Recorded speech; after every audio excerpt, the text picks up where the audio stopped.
ibintu bikomeje kugorana muri Kivu y'Amajyaruguru, Kivu y'Amajyepfo ibintu bikomeje kugorana. Hano turababwira inkuru yo muri Kamanyora. Ibintu bikomeje kugorana, aho muri Kamanyora ubuyobozi burashinja ingabo z'u Burundi kurasa ibisasu 150 mu gace bigahitana abasivili. Ubuyobozi bw'umujyi wa Kamanyora uherereye muri teritwari wa Lungu mu ntara ya Kivu y'Amajyepfo barashinja ingabo z'u Burundi kurasa ibisasu byinshi muri uwo mujyi, bikavamo urupfu rw'abaturage b'abasivili no kwangiza ibikorwa byabo cyangwa ibikorwa remezo. Aya masasu bivugwa ko yarashwe mu minsi ya mbere y'Ukuboza 2025 mu gihe Kamanyora yari iri hafi yahabereye imirwano ikomeye yahuje ingabo za FCM23 ihuriro n'ingabo za leta ya Repubulika na Demokarasi ya Kongo harimo n'iz'i Burundi.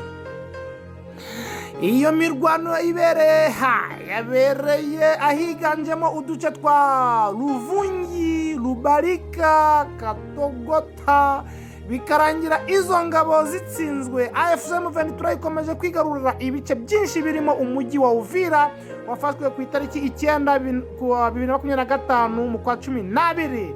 Ubuyobozi bw'umujyi wa Kamanyora Hassan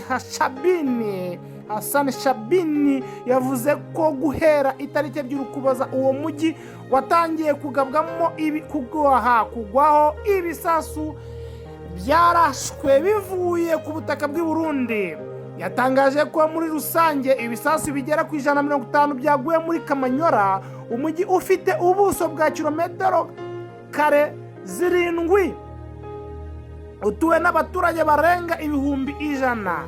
Yagize ati guhera kuwa kabiri Ukuboza cyangwa kuwa kabiri Ukuboza Kamanyora yahuye n'ibisasu bikomeye byaturukaga mu Burundi, nubwo imirwano nyamukuru yabereye ku ntera kilometero zirenga 15 uvuye hano. Umujyi wacu wasutsweho ibisasu byinshi byangije byinshi ibikorwa remezo n'abasivili batakarije ubuzima, abagore n'abana. Uyu muyobozi yavuze ko ibi bisasu byasenye inzu z'abaturage, amashuri, amavuriro, binica abaturage, abandi benshi bagakomereka. Yemeje ko byibuze abantu 8 bahitanywe n'ibyo bisasu, mu gihe umubare w'abakomeretse muri iyo mirwano uri hejuru cyane. Shabini Hassan yagaragaje ko bitumvikana ukuntu Kamanyora yagobweho ibisasu byinshi, nyamara imirwano nyirizina yari iherereye mu tundi duce nka Ruvingi, Rubarika. Bamwe mu baturage baganirije itangazamakuru harimo na Bestmind batangaje ko bagizweho ingaruka zikomeye. Umwe muri bo yavuze ko umugore we n'abana 2 bakomeretse bikomeye mu gihe umuturanyi wabo yahasize ubuzima. Ibikorwa remezo by'ubuzima nabyo byagize ingaruka zikomeye, birimo ibitaro bya St Joseph aho ibice byinshi byangijwe n'ibisasu. Ubuyobozi bw'ibitaro bwemeje ko bwakiriye abarwayi bari hagati ya 50 na 55 bakomerekeye muri ibyo bitero, harimo 27 bakomerekejwe bikomeye boherejwe kuvurirwa mu mujyi wa Bukavu. Turangira tubibutse yuko mugomba kurya umwaka wa 2026 mukawurya neza kandi mukawurangiriza mu rusengero, kuko Uwiteka niho adushaka. Twongera tunabibutsa yuko mu mujyi wa Kigali rwose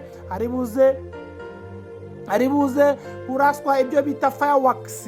Itangazo ry'umujyi wa Kigali buramenyesha abaturarwanda bose ko ku rwego rwo kwishimira umwaka mushya muri Kigali yacu azaturika urufaya rw'ibisasu cyangwa ibyo bita fireworks ahakurikira. Ahantu wese yarebera cyangwa umuntu wifuza wese kuba yareba izi fireworks yahagarara ku mujyi wa Kigali City Hall, Kigali Park Stadium, Canal Olympia, Kigali Heights. Abantu bose bifuza kuba bareba izi fireworks ziraswa nahangaha barebera.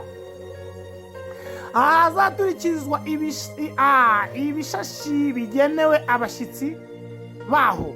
Hotel de Mille Collines, Terre d'Hiver, Serena Hotel, KCC Parking, bizaba mu ijoro ryo ku itariki 30, ni ukuvuga ngo biraba muri uyu munsi ku itariki 31, aho umwaka uraburangira tuva mu mwaka wa 2025 kwirukana dayimoni zose twahuye nayo muri uyu mwaka.